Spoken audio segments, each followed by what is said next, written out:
Good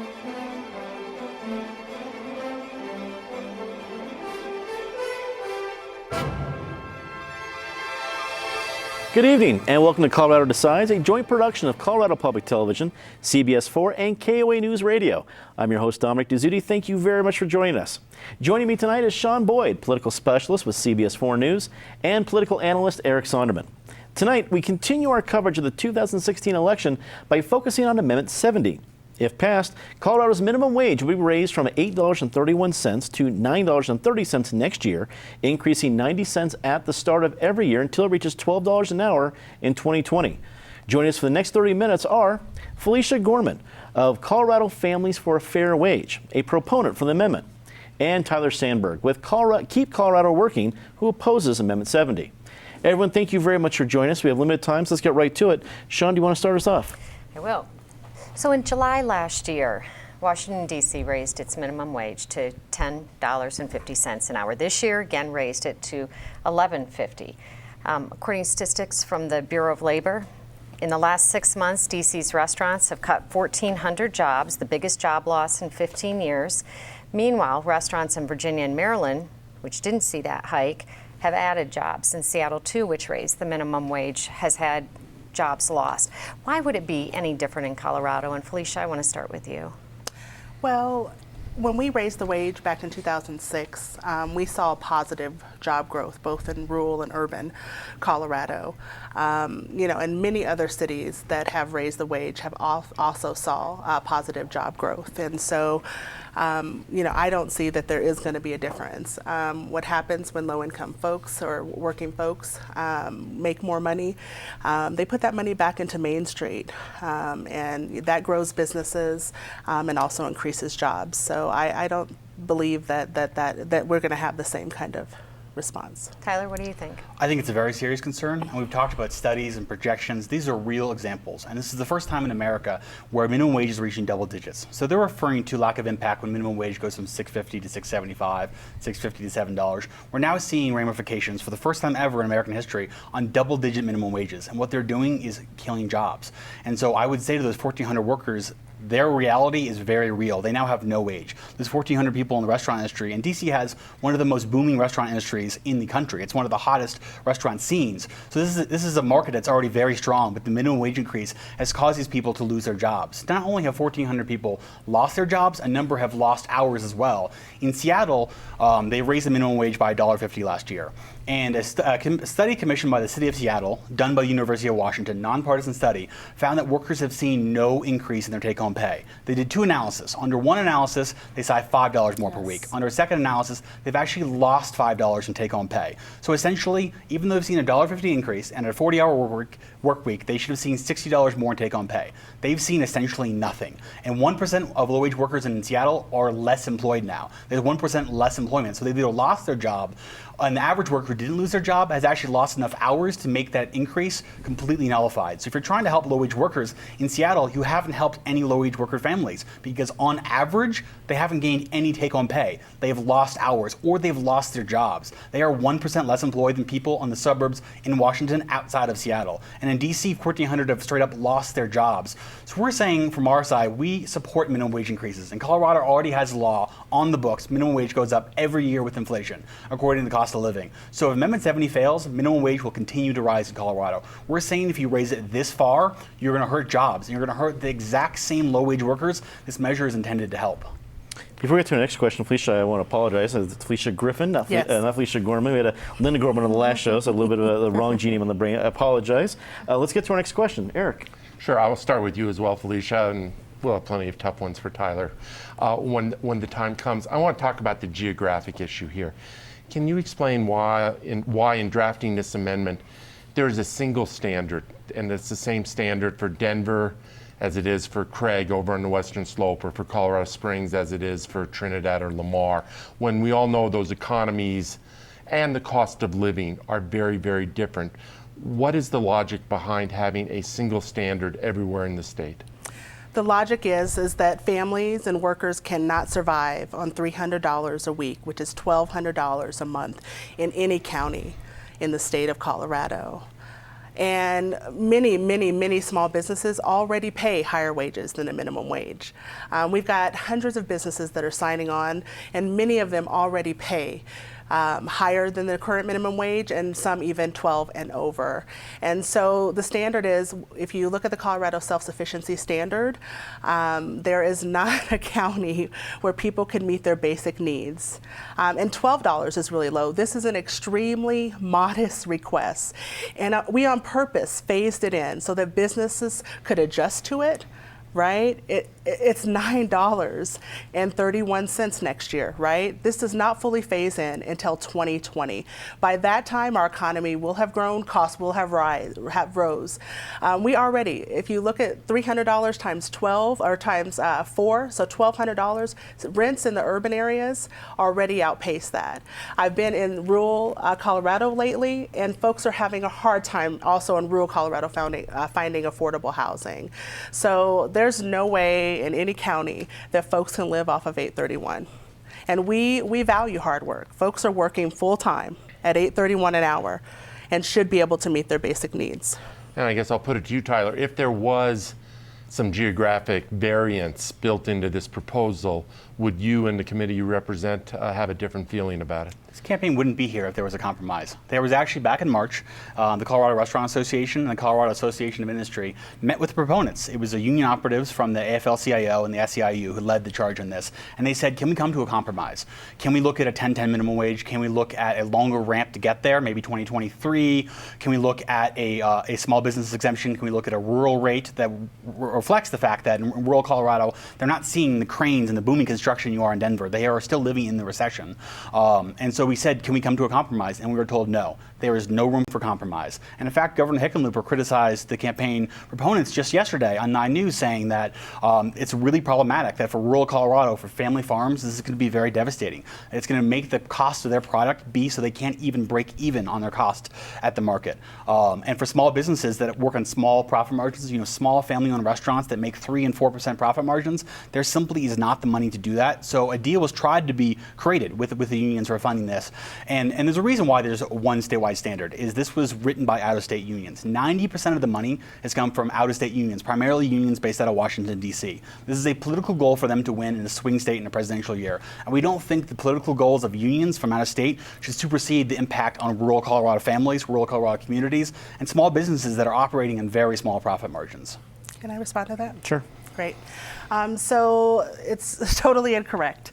Basically, I have a totally different recollection. I was not at the meeting, but it was a meeting that was, from what I know, was called by the Restaurant Association. And there was only one option that the Restaurant Association was willing to do, and there was no compromise after that. So that's the recollection that I have of that meeting. We definitely went to the table and would love to have negotiated because, as Tyler said, I mean, they're interested in raising the wage, maybe 20 cents a year, I don't know, whatever, it's not going to meet folks' needs. I think I've already been interviewed on this, but I will share that you guys just got a $250,000 contribution from Virginia. So you're also getting your funds from out of state. But we've got hundreds of Coloradans and funders that are actually funding this initiative. The polling is saying very clearly that Coloradans need a raise. If we just, all you have to do is walk outside and see that there are a lot of have-nots that are struggling in our communities all over the state. And 831 is just not going to cut it. Colorado, we believe in hard work. We believe in people working hard. People are working hard and not being able to make ends meet, and that's not fair. Sean, can we get your next question? So let me follow up on that, Tyler, with you. What is a livable wage in Colorado? As Felicia points out, $8.31 an hour, $300 a week. I mean, these are people who are on public assistance, so we're going to see the cost of public assistance going up too if we keep it at this. So what is reasonable? So what you're hearing out of the proponent side when they're talking about what they think a livable wage, they're talking $22 an hour. Does any Colorado voter really believe that small businesses could afford $22 an hour? So this is not about what we believe people should get, because we believe everyone should have a living wage. This is about what is affordable to the economy. This is about the unintended unintended consequences. I think every voter would like to see wages raised for everybody. But the problem is what happens? What are the unintended consequences? And what we say, and what studies from Seattle and DC, not studies, real impacts of what's already happened when they raise the minimum wage to a really high level is people have lost their jobs. So we're saying that this is not actually going to help the same low wage workers. Both sides want to help low wage workers. We say that by allowing it to go up with the cost of living every single year, Colorado already has a solution in place the Colorado voters approved back in 2006, and it's risen 61% in the last 10 years. Another 44% would simply go too far. So the idea is not what we should pay people, it's what the economy can afford. So let me give you an example of a small family-owned independent restaurant. The average restaurant, $15 meal. So you get a $14.99 steak sandwich. What does the restaurant owner make out of that? Because that's where this wage increase is going to have to come out of their profit. Out of that $15, the restaurant owner only makes 60 cents pre-tax profit. The labor costs over $5 already out of that $15. So if you raise, and for restaurants, the wage is actually going to go up 70% because it's a tipped wage without getting too lost in the weeds here. But so their biggest cost of a $15 meal is going to go up 70%, and the restaurant owner, he or she, is only making 60 cents profit. The profit margin literally does not exist. And so we asked restaurant owners in Colorado, a couple hundred responded to a survey, what would happen if the minimum wage went to $12? 90% said they have to raise prices. 72% said they have to let go of workers. Low-wage workers are paid on an hourly basis who now have no job if this raises. So it's not helping the low-wage workers who now lose their job. 71% said they have to cut hours. So now you see people with a higher wage with less hours, so their take-home pay, their ability to make ends meet, has not been improved one iota. And 20% said they have to close locations. So you're talking about losing jobs here. You're talking about low-wage workers who are losing hours and losing jobs because this measure simply goes too far. Colorado is one of the few states in the nation that already has a minimum wage that goes up every year. We have a solution that won't kill jobs, but this solution simply goes too far. So, Felicia, let me ask you this too as a follow-up. I think a lot of people think of the minimum wage workers, they're the teenagers, right? They're entry-level positions. Who are these people that we're talking about, and why is it so important that they make the livable wage? Right. 86% of these people are working folks over 20. The average minimum wage worker is 35 years old. 130,000 of these workers are parents with children at home. Right? And I just have to ask, I mean, all you have to do, I challenge all of you to take the minimum wage challenge anytime we're launching it. There are several of our elected officials that will be taking it. See what you could do on that, right? And you can't live on that. You can't even, in Denver, you can't even, housing and you're done. There's no food. There's no transportation, there's no clothes for your kids. And so it's just not feasible, right? And that is not the Colorado that we are. And I just want to really respond as well. The Colorado restaurant industry projects registered sales of over $10 billion in 2016. And that is 8% growth. Okay, so I'm really excited. We're booming, right? We have to just make sure that we're sharing all of the boom and all of the revenue that we're making as a state with the workers that are keeping our cities running, right? There's plenty of room to raise wages. This is a modest increase, just $12 an hour, and not for another 4 years. But the Washington, D.C. restaurant industry is booming, and they've lost 1,400 jobs. So would you be okay telling those 1,400 workers that, sorry, you're just the cost of doing business to raise wages?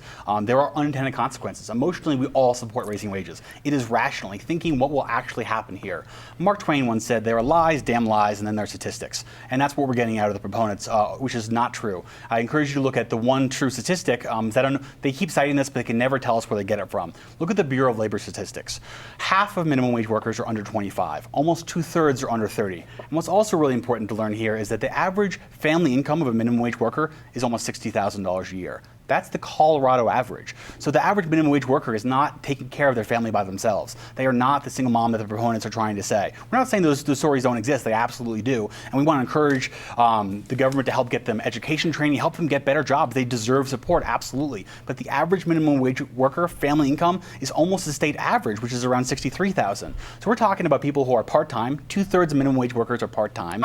for under 25. These are entry-level jobs, and by getting rid of them, you're losing the opportunity to give people their first job. Because of these raising minimum wages in New York and California, Wendy's has now put in 6,000 kiosks. No longer do you order from a person at Wendy's, you use a touchscreen. 6,000 jobs that will never exist now. Those are tens of thousands of people who will not get their first job, will not be able to make some extra money on the side, or pick up a second job if they need to. These jobs have essentially gone away. So you price them out. We're saying help low-wage workers, but don't do it in a way that harms them.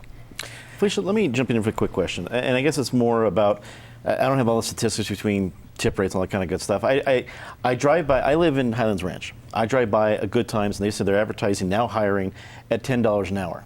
Now, I'm assuming that they're advertising that because they can't get someone to work at $8.31 an hour, even $9.31 an hour. But that's what that market is driving for that Good Times.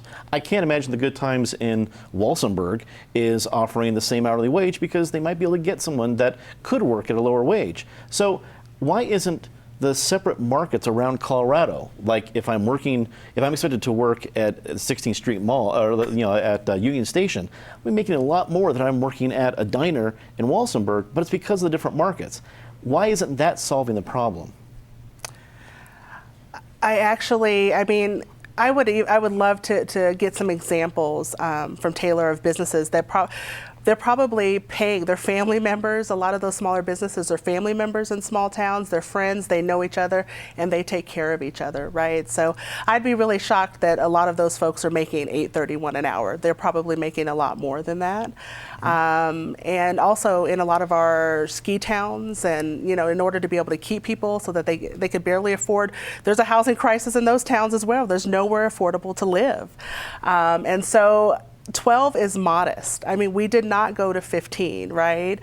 For that very reason. 12 is a modest rate that the whole state can pay, and that really gives folks a chance to be able to pay for the things that they need to survive.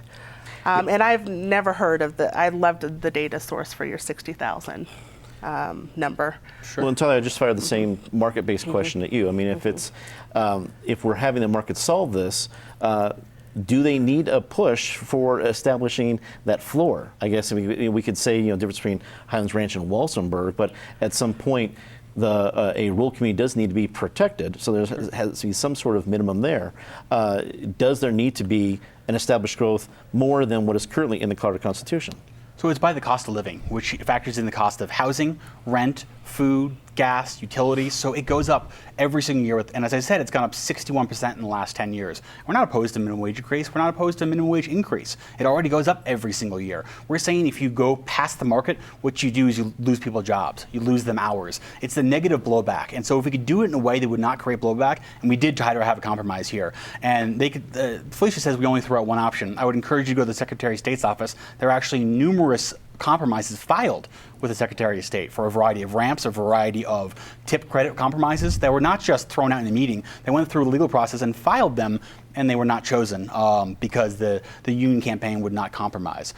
So absolutely we support a minimum wage, but we do realize that the cost of living in Walsenburg and cost of doing business for a small family-owned restaurant simply is not the same as a big corporation in Denver, and we shouldn't hold them to the same standard. Other states have recognized this. In Baltimore, they're looking at raising the minimum wage, but there's an exemption for anyone with less than 50 employees. In Oregon, they have 3 different rates. They have a rate for Portland, a rate for major counties, and a rate for rural Oregon. So that's something that could have been pursued here and wasn't, and that's why we're facing this debate today. You probably wouldn't have someone sitting in this chair if that compromise had been hammered out back in March. It was pursued in the state legislature, so we are prohibited from doing local wages in municipalities, so we cannot do that. That's true, but that's a misnomer. You cannot have a city raise higher than the state average, but there is nothing in law that says the state of Colorado, through the legislature, can set a rural rate and a Metro Denver rate. That can be done, and that was not pursued by the proponents. And that's a big part of why we're here, and why Governor Hickenlooper was leveling such harsh criticism, because this compromise could have resolved this issue, and we could have found a safe and healthy way to raise the wage without harming rural Colorado. Let's get more questions while we're here. Eric? Let me jump in, and maybe we can keep answers a little shorter to maximize time here. I have a question for each of you. I'll start with you, Tyler. There are a lot of free market conservatives out there, and I think some funders of your campaign as well, who would argue against any minimum wage and basically, on theory, saying let the market sort this out as opposed to government prescribing a wage. Do you agree with that, and what do you say to those supporters among your base? As a spokesman for Keep Colorado Working, we support the minimum wage increasing in law already, which is the cost of living. It's the Denver, Boulder, Greeley. That doesn't even factor rural Colorado. We're doing a front range cost of living increase that's going across the whole state, and that's working for Colorado right now. So I would disagree with people that says they don't have to be a minimum wage. As Keep Colorado Jobs, would you acknowledge that trade-off? I would say that we don't know that yet. I mean, that's yet to be seen. There could be some job loss and there could not be any, right? We do not know that at this point. I really think that we need to focus on our values as a state and raise the wages so that folks, I mean, the thing about it, if there is some job loss, the jobs that'll be out there will be at a higher rate. So folks will get a chance to make $12 an hour when they find a different or a new job, right? And we're not just talking about restaurant workers here. We're talking about folks that take care of our elders and our grandparents, nursing assistants. We're talking about teachers' assistants. We're talking about EMTs that come to call on us, right? These are folks that are making, that deserve to make a wage that they can live on. Sean? So there were some news reports, I want to address this just out front here with both of you, that some of the canvassers for this initiative were paid less than $12 an hour. And I know that your group responded that this was a clerical error.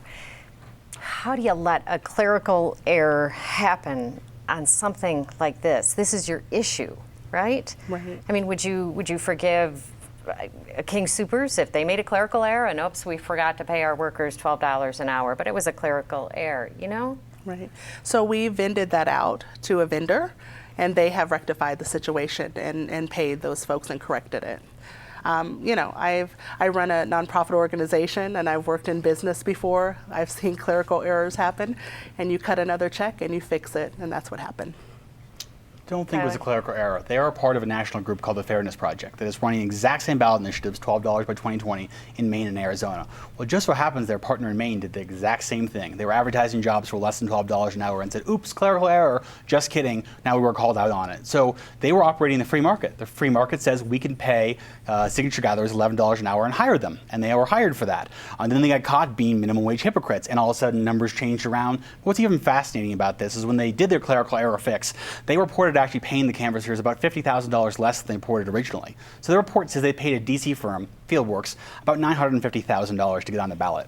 Their second report, when they fixed their clerical error for not paying people the wage they're demanding small businesses pay, found that they only paid the workers who did the actual work of collecting the signatures about $330,000. So their DC consultants got $2 for every dollar that the minimum wage worker got. So if they're for minimum wage workers, why is there all their money coming from out of state? Why is it all going out of state to DC consultants? And very little of it's actually ending up in the hands of the workers they claim to represent. A short question. Very short question, 30-second answers. Can each of you identify the top 2 contributors to your campaign to date? We'll start with Felicia. The Fairness Project would be one, and